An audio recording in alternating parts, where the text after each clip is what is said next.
Malphas's blessings.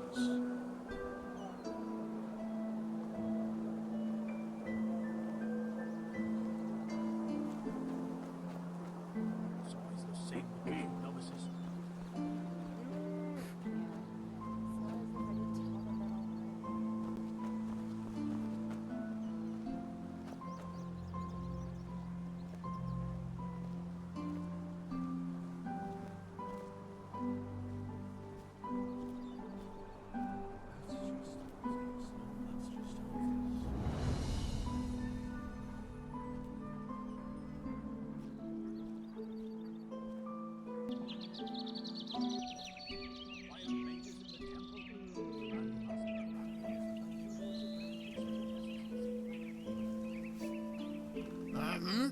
Who are you?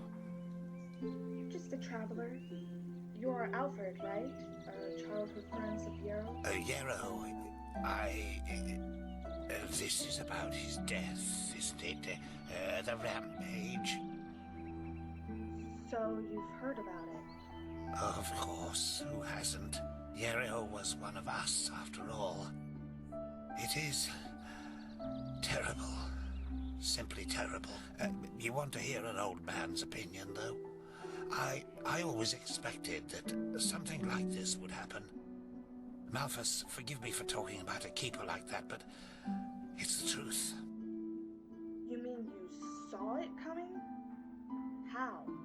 Hard to explain, really. Come on, let's find somewhere to sit. It'll be easier to talk that way.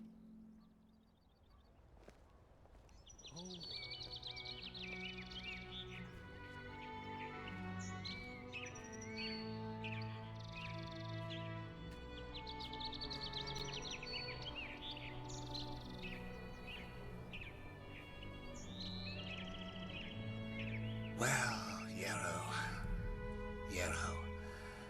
That's quite a subject, you know.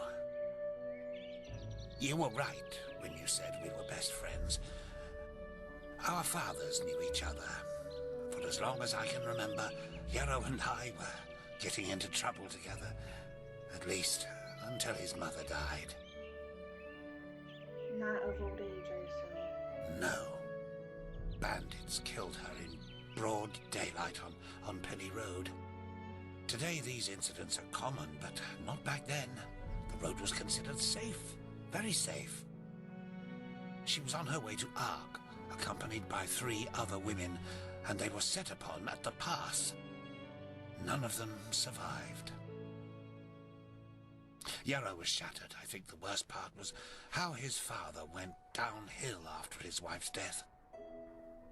The fishery decayed, and the poor guy filled his days with boozing and sleeping. It changed Yero forever.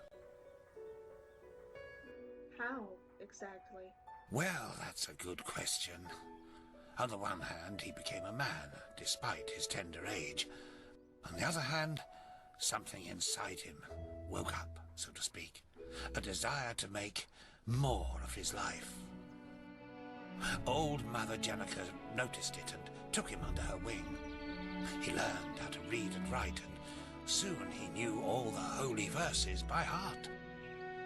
When he didn't have to help his drunken father, he helped in the village as much as he could. You transformed his grief into productivity. Sounds like a rather positive development. Indeed, that's one way to look at it. It wasn't long before he was the jewel of the village, the striving young fisherman destined for great things, even though he was only on the path of a manufacturer. And then the inevitable happened. A keeper of the order came to Riverville to see the prodigy with his own eyes.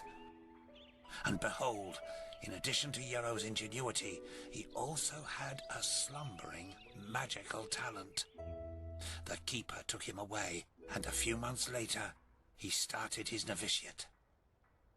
Since then, I've only seen him once or twice, as he rarely visited Riverville.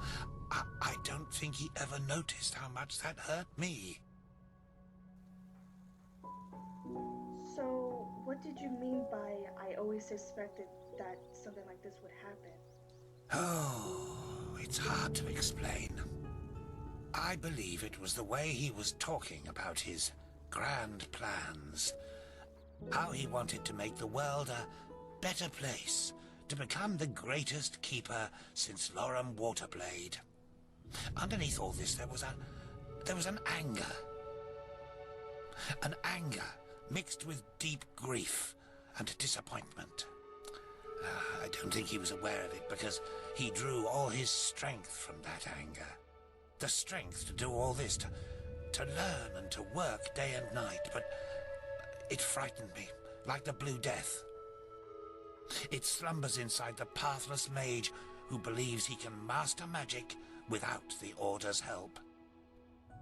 At first, it grants power, but then, one day, it bursts out in an unholy wave of destruction, turning him into one of the monsters in the old songs.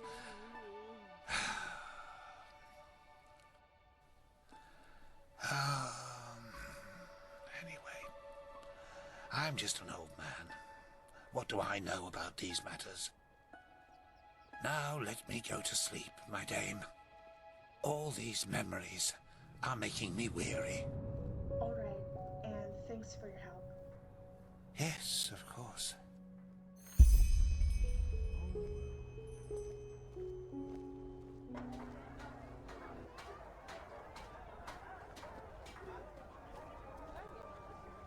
Now, a good pipe of peace weed. Jesus, why is that stuff so expensive? Oh. Oh. Are you all right, my dame? Oh. Oh. I sense vibrations. Work. Horrible, bad vibrations. Oh, yes, I feel them very strongly. Bad vibrations. Oh, yes. Something peculiar surrounds you. Your aura. Oh. Oh, by Malphus, no! What about it? It is indigo blue, the color of the dying. It must be a magical anomaly, but still, that doesn't bode well. But you're lucky. The stars are on your side. I, just like you, find myself in deep trouble. And maybe we can help each other. And how can you help me? Peace weed. Jesus, why I is that stuff have so a expensive? special object in stock. A skull. According to the legends, it comes from the midst of the Kiran Desert, and us arcanists refer to it as the Master Skull. It is a risky experiment, but at midnight, if you balance the skull on your head for 1 full hour, it might help to reharmonize your aura. Maybe. Work.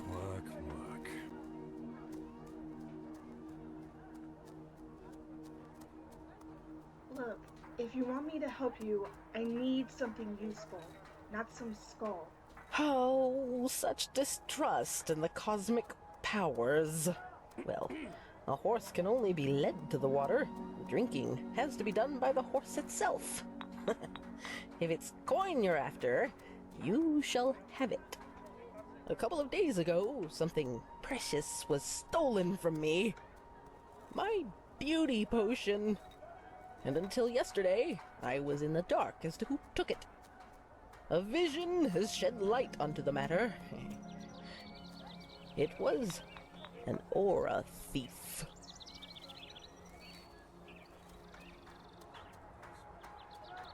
An aura thief. Yes, old beings from past times, way before the Pyreans. For common eyes, they are invisible, but we, spiritually gifted, can see them.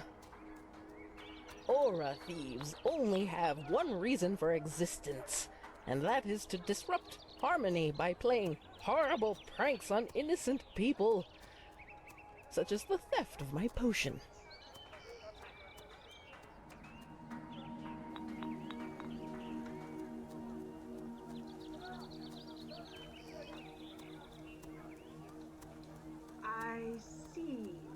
No, you don't. But how could you? Alright, I'll help you find your potion. Is there anywhere I could start looking? I have a suspicion. Yesterday, when I danced at the river, I heard a voice out of nowhere whispering right into my ear, and it only said 6 words. Find me in the Clearwater Cave. I'm sure it was the potion who spoke to me, but I'm too old to go exploring old caves like this one on my own, which is sad since said cave is only a few minutes' march from the village. It's an abandoned mine just up the hill that leads to the pass. Go there and find my potion, and I will reward you most generously.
Greetings. Right. Your potion was in that cave, and it is unharmed. Here, take a look for yourself. Oh, show me? Oh, Joy, you are right! Oh, by the billows of cosmos, how can I ever thank you? Oh yeah, the Master Skull! One moment, let me get a pouch for you. Hey, look. I said I didn't need that skull. Can you just give me something useful? Alright then, if you insist. But don't come back complaining when you realize what you missed out on, okay? Here, this should compensate you for your efforts. And thank you. Madame? Yes? I'm new here and looking for some work. Do you know where I can find any? Work, huh? If you know a thing or two about herbs and the healing arts, you should talk to the mayor. His companion has been sick for moons now. Poor Mathilda. I've never met a woman more generous than her. She doesn't deserve that.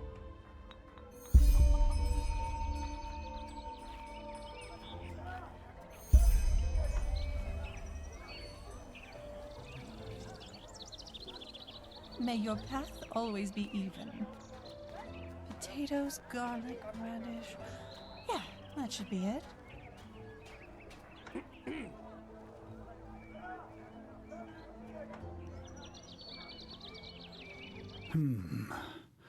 You're not from Riverville, are you? What do you want? I've heard your wife is sick. Is that so? What does that have to do with yourself? Why so distrustful? Maybe I can help you. How noble of you. But how do I know you're not a quack? I know nothing about you. Look, I really do understand a thing or two about magic, and maybe I can help her. All right then. I suppose it can't get any worse than it already is. Come, let's go upstairs.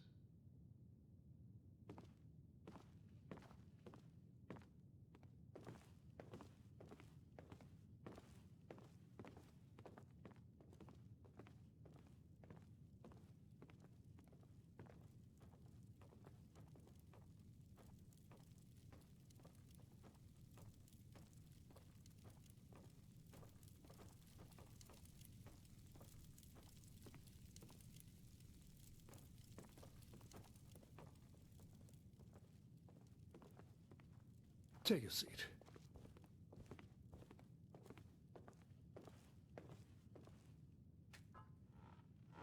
Well then, let's keep this short. For 3 moons now, Matilda has been hearing voices.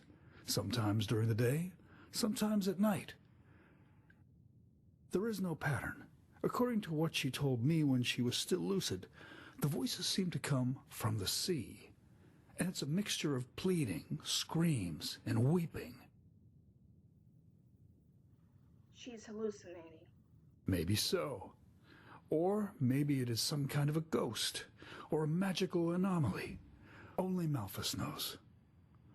Since the night she first heard the voices, however, her health has been worsening. At first she lost her appetite. Then she started vomiting. To make things even worse, she now has a fever that gets more dire by the minute. Father Vildus is clueless, and even the 2 apothecarius who quickly passed through the village said they don't know what's wrong with her. She has even stopped recognizing me lately, and talking to her has become impossible. I don't want to lie, stranger. I just don't know what to do anymore. If it keeps going like this, Matilda will not see the turn of the year. And only she can hear these voices, correct? Yes, and the times when she hears them are her only waking moments. She then starts screaming, on, flailing around as if the Black Guardian stood before her. It's horrible to see her like that. My brother Meldor is a traveling arcanist, and has already examined the house for magical anomalies, all to no avail. Whatever causes these voices, it only affects her. I'm really sorry. Do these visions say anything? No. According to what she said to me when she was still lucid, they are just a babble of voices, and a horrible one at that. And you don't have the slightest idea as to where they came from? No, not in the least. You know, Matilda is such a good person. If it is a ghost that has possessed her, then it must be a cruel one who only wants to see her in pain.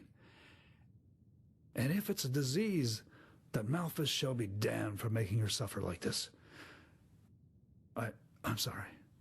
I should not have said that. It's fine. I will see if I can find out what's causing this. Do you have any idea where I can start? You. Maybe it helps if you were there for one of these seizures. I don't feel comfortable about it, but if it could help, we have to give it a try. That's a good idea. How should we go about it? Just come back in a few hours' time. It hasn't been too long since she had the last one.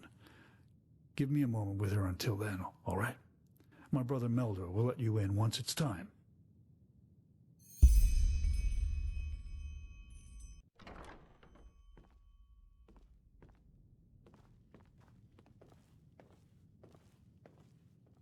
Ah, hello. You're the visitor Dugar told me about, right?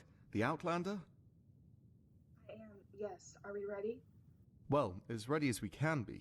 As Dugar probably told you, the seizures happen arbitrarily, but more often around this time. Come, follow me. While I do appreciate your endeavours, I'm a little sceptical as to what good it will do. Whatever is wrong with Matilda is not ordinary. But I suppose some chance is better than none, isn't it?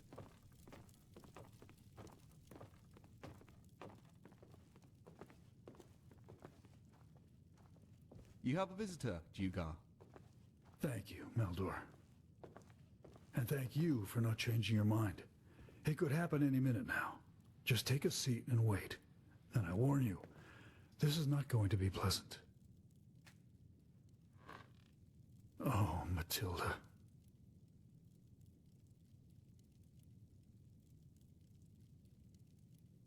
No, please. No. Ah, and here we go. They are coming. They are coming back. No, no, no, no, please don't.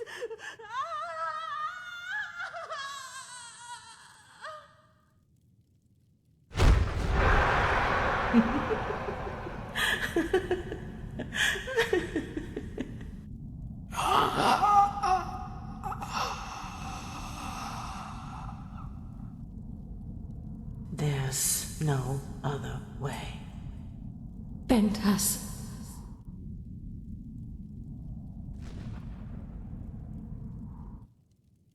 So?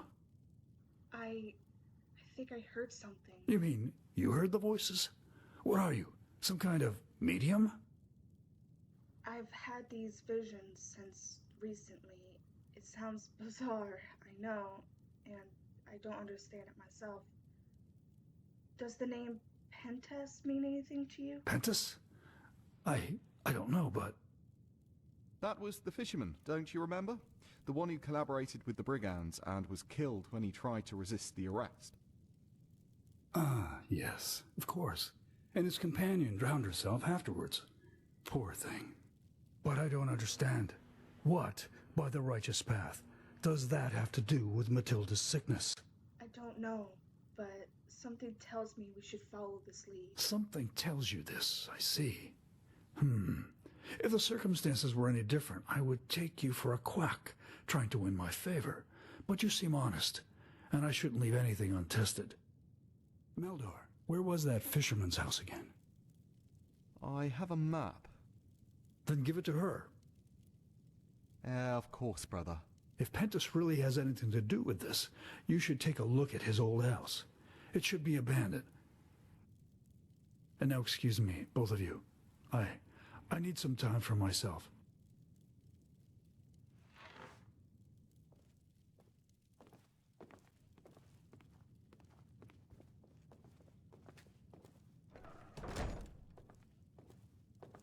Here, this is the map. His house isn't far from the village, but you should be careful nonetheless. I don't need to tell you that the animals have grown savage recently. This red madness, or whatever they call it.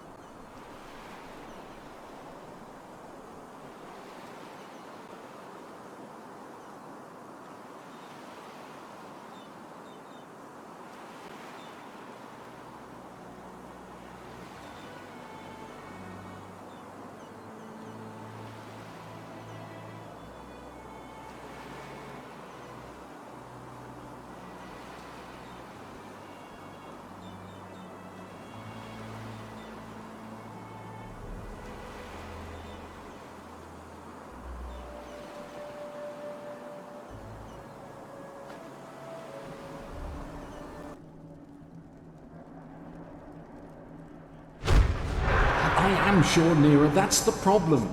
Otherwise I wouldn't say all this, would I?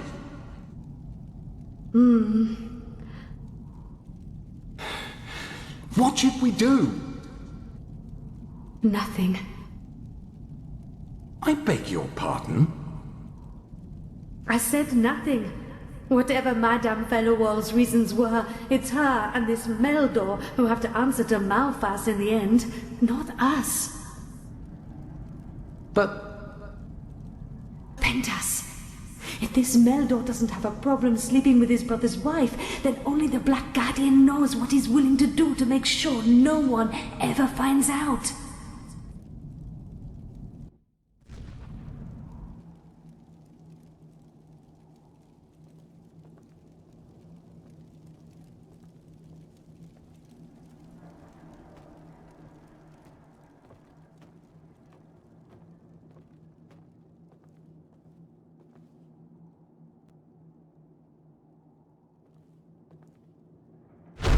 Where did that suddenly come from? Today, when I prepared the catch, I don't know, it just came to me. So you want us to name our child after an idea you had while disemboweling fish? You make it sound so bad. Do I? Look, if you don't like it, we will find another one. It's still a while, after all. Pentas, I'm just mocking you. I like the name. I really do.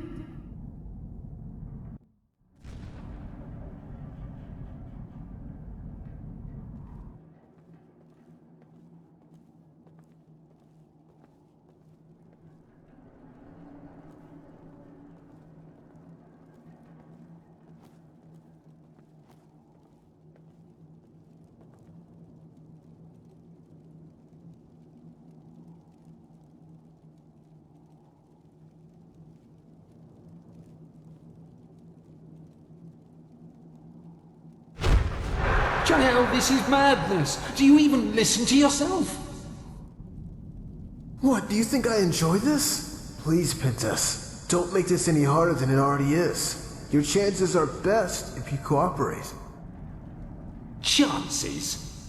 In the best case, I will spend the rest of my life in jail. Whoever told you this rubbish is a bloody liar, damn it. And now you... And now, I will count to 3. If you haven't dropped that knife by then, jail will be the least of your worries. Oh, will it now? Because you'll kill me, right? Are you so blind, Jael? This guy, he's not from the guard. He's a damned sellsword. 1. My sir, I think there's no need to. 2. Bad idea.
Oh, hello.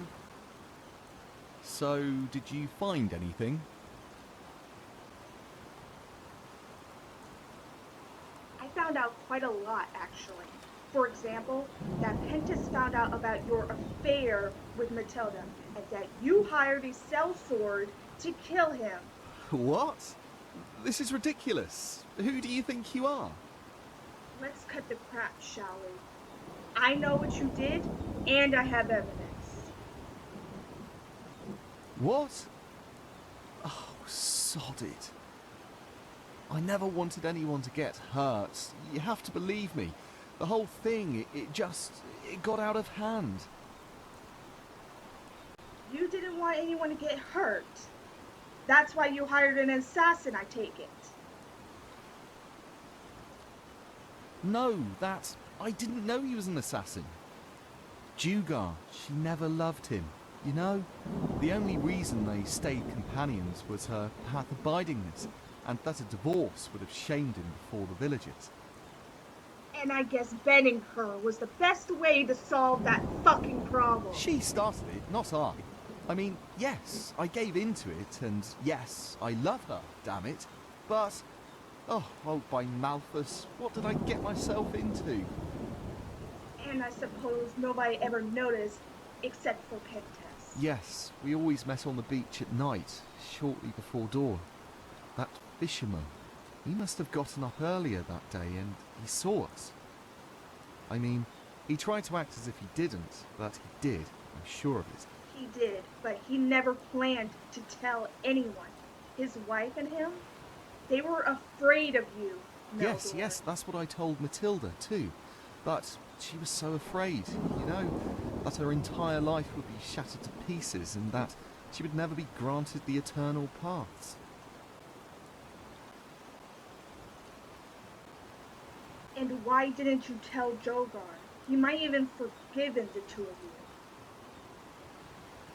Yes, he probably would have. At least Matilda, she could do anything and he would forgive her because he idolises her. He was always like that, you know. He always thought the best way to win a woman would be to put her on a pedestal in the stars and worship her down on earth. And he never realised that this was exactly the reason why the girls never so much as glanced at him, and why Matilda eventually went looking for a real man.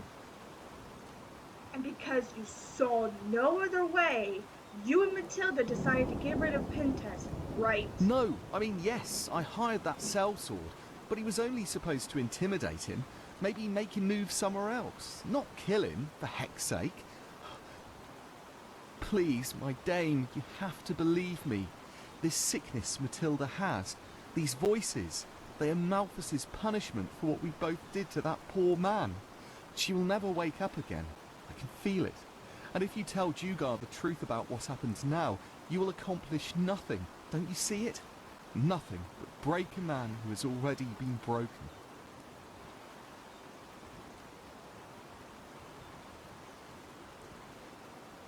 No. You will account for what you have done. What? No, you can't do that. Please, I'm horribly sorry, and I regret what I have done. What else do you want? Because of you, people are dead! Damn it! At least have the guts to answer for that. Forgive me, but I cannot do that. I will... What the... No, help me!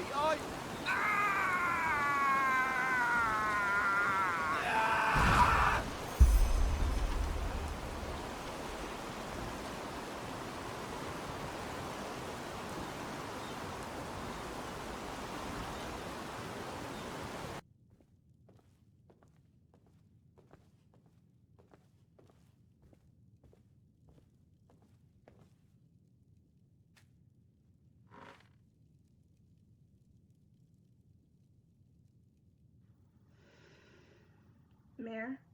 A fever. It is gone. I beg your pardon? The fever is gone. She's still weak, but it's gone. Just like that. What happened? What did you find in that fisherman's house? And where is Meldor?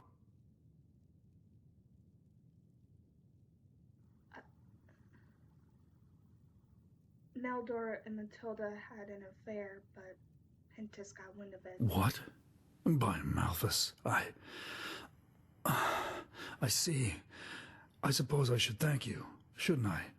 At least now I know the truth. How do you feel? I don't know. What Matilda and Meldor have done, hiring that assassin, it's horrible, beyond redemption. But still, she lives. And Malthus, forgive me my selfishness. I'm glad she does. I am so glad. I need to think about this, but right now, I can't. In my scribery, there's a small casket on the table. Here's the key for it. Whatever is in there, it should compensate you for your efforts. Now please, leave me.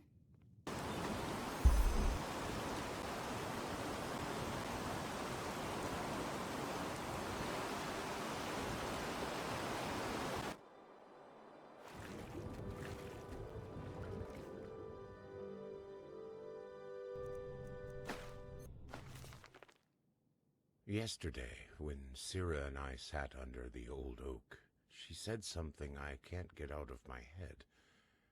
The greatest peril in life is forgetting one's own ideals. These letters, the testimonies of my path, shall ensure that I don't. Letter 1, 8171 after Starfall. Yesterday, a keeper came into the village to offer me a novitiate. Apparently, old Mother Ilana set forth the matter after she realized I was magically gifted. Grateful as I am, the matter raises a strange train of thought. Maybe, in some grotesque way, it was good that my mother died that day. Why, you ask? Because it opened my eyes. Before, it was my only wish to make Father proud. Father, a fisherman. Now I cannot help but feel anger when observing the village folk around me. Day in, day out, they follow the same routine. Wake up, work, carouse, and sleep. Is this all they want from life? Don't they too take note of the ills in this world and have the desire to change something? Only Sira is different.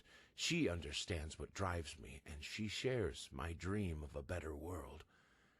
I told the keeper that I will come, but only if she is granted an apprenticeship in Ark. Thank Malthus he agreed.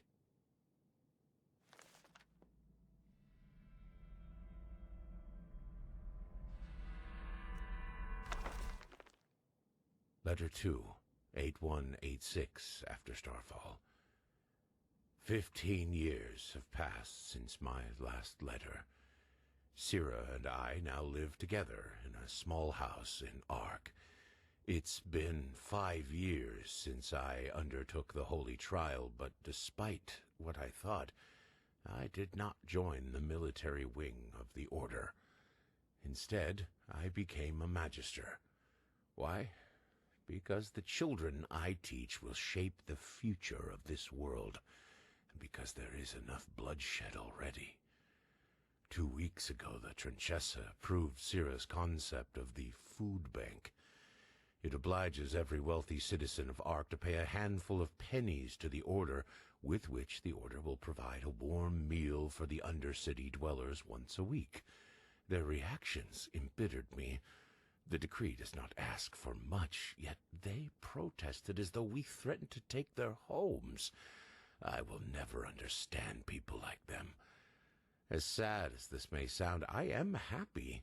My life provides me with a feeling of purpose, and I still have Sira at my side after all these years.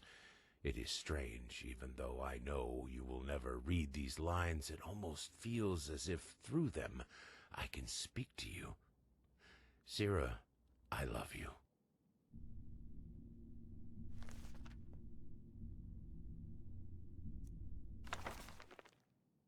Sira is dead, killed by 2 Undercity dwellers as she helped prepare the food bank. How swiftly these words are written, yet how can I even remotely begin to express this pain, this void? Sira always said it helps to write, yet it doesn't. I sit here watching the ink dry and the letters form the words of a stranger in my own body. I am a stranger when I wake up in the morning. I am a stranger when the sun sets at dusk. I am a stranger when I lie in bed at night. The path condemns suicide as a crime, because we all have a purpose in this world. But what is mine? I look ahead and I see 30 winters of solitude. I look back and I see nothing but a trail of broken dreams.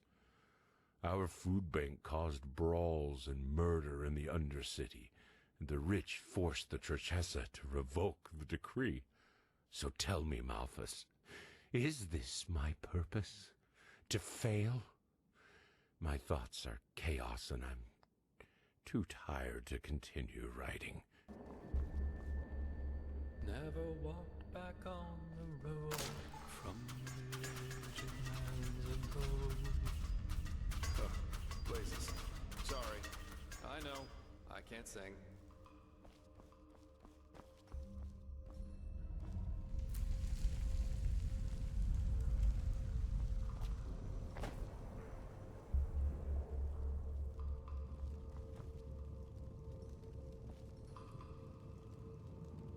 Well, if it isn't my new friend.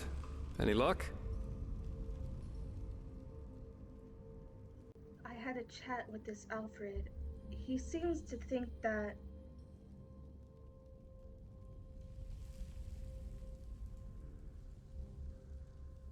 Well, that's interesting. Good work. That only leaves the mysterious object in the water. I'll have a closer look around here in the meantime. Yeah, I found what Yero was trying to get rid of. Here, have a look.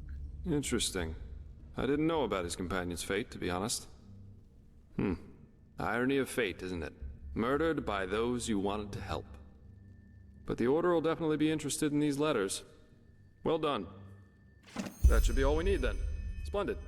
And what about you? Did you find anything? I did, and now I finally know what to make of it. Come, follow me. I present a Star People's lock. And I bet my buttocks will find another answer behind that door over there.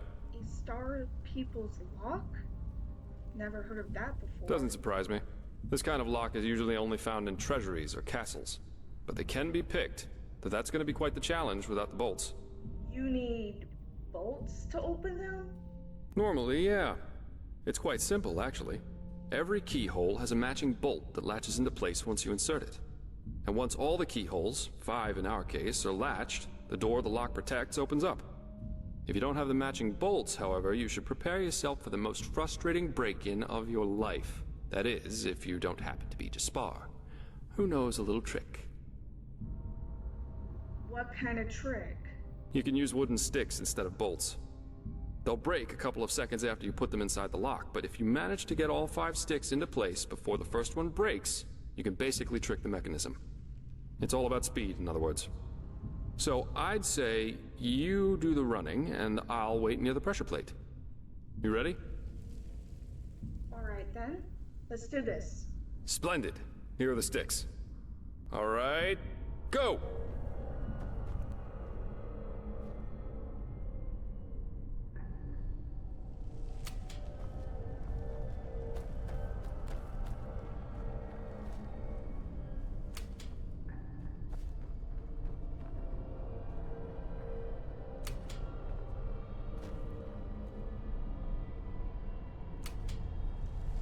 Brilliant!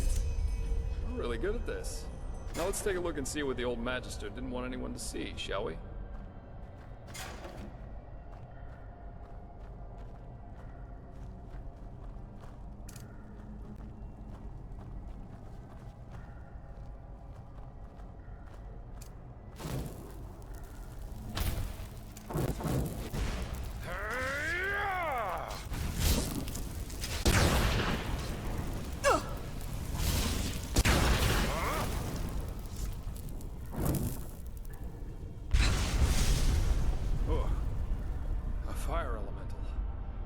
Not a weak one. This Yero knew about magic, that's for sure. That leaves us with the question of what exactly this is supposed to be. Looks like a crypt. But whose? I suppose that's his companion. Though it's interesting that he was already on the wrong side of the law way before his rampage. The wrong side of the law? Why do you say that? Well, burials are considered heathen here in Enderal, and have been forbidden for about 300 years now. Here, corpses are always cremated, The whole thing's called the Last Journey. The deceased is taken to a place he or she considered special during his or her life, immediately after dying. That's the only way the soul can move on to the eternal paths. Sounds very poetic, but I'm pretty sure the only reason the Order introduced the law was to prevent plagues. Plus, they might have noticed that too many lost ones running around on trade routes aren't that much fun for wanderers and traveling merchants. So burying someone like that is considered a crime? Yeah, but of course that only goes for the little man.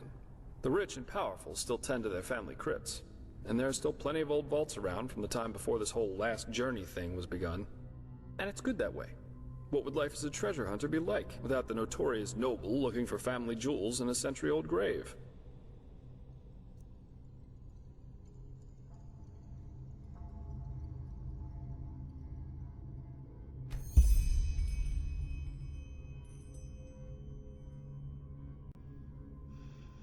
So what now? Let's take a look around and see if we find anything.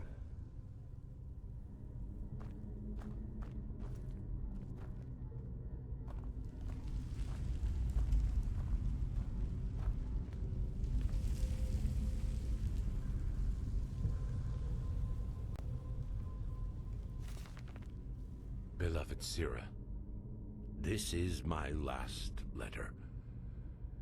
In it, I ask for forgiveness, for it was I who murdered you.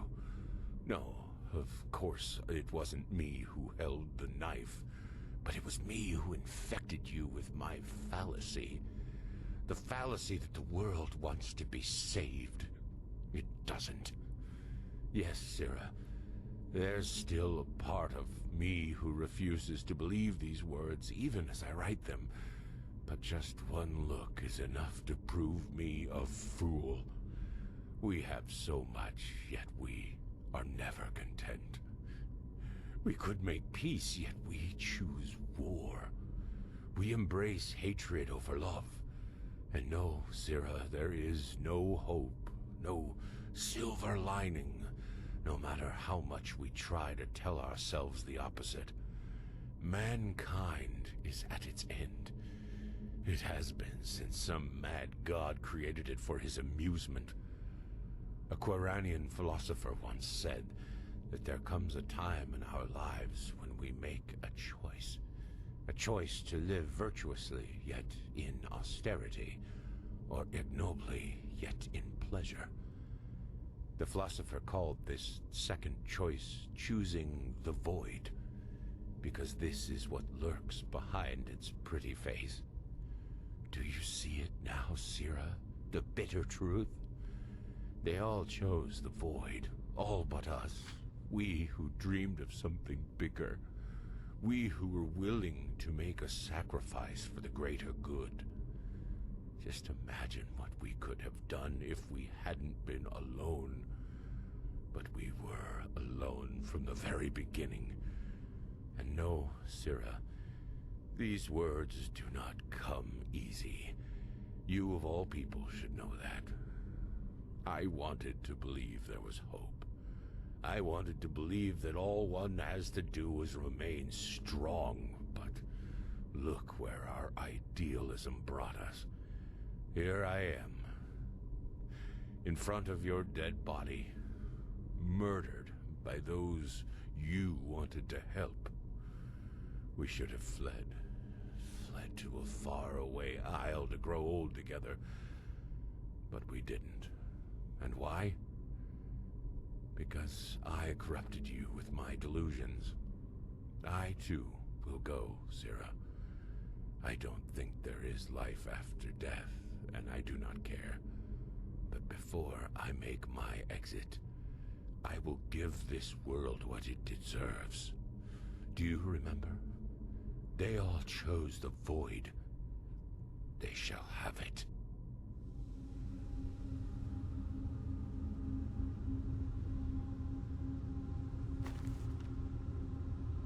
What's that? Let me see. Uh-huh. A tragic ending for a tragic personality, I'd say. Well, I think that should suffice. So, what do you think of all of this? Well, what should I think about it? Yero was a self-righteous fool, just like all these do-gooders are. They celebrate themselves as great messiahs as long as everything goes well, but once they fail, it's the bad, bad world that's responsible for it. The wise hermit has a good saying for that. People are only idealists until it starts to hurt. He and his lady should have simply stayed in Riverville.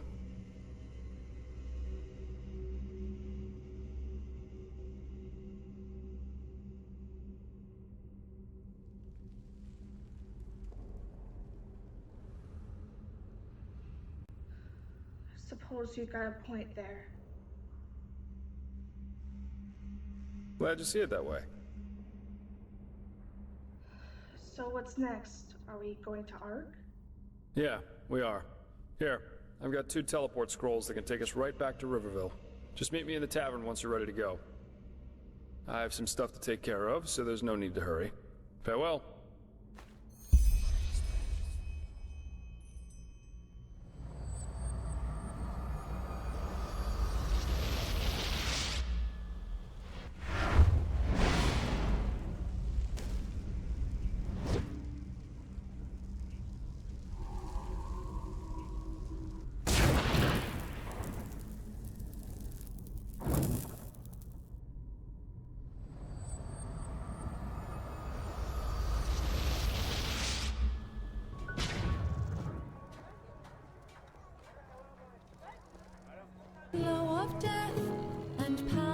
Hello.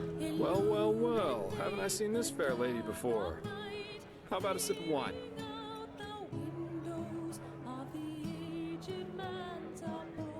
Sure.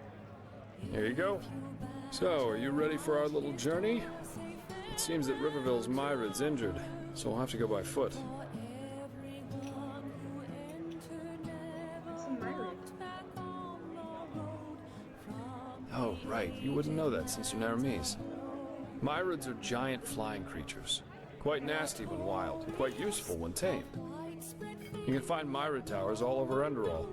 And for a small fee, the keepers in their Myrids can take you from point A to B in no time. But, as I said, Riverville's Myrid's injured, so we'll have to walk. I'm ready to go. The sooner I get rid of this fever, the better. Splendid. Let's wait until nightfall, though. That way it's less likely we'll run into an ambush in the pass. One more thing. You seemed quite fond of your new magical talents. In battle, I mean. I take it you're more of an arcanist type, then. Am I right? I guess so, yeah. I knew it. I'm asking because I was in the market just now stocking up on provisions, and I got myself some new reading material. Here, I think you might find this useful.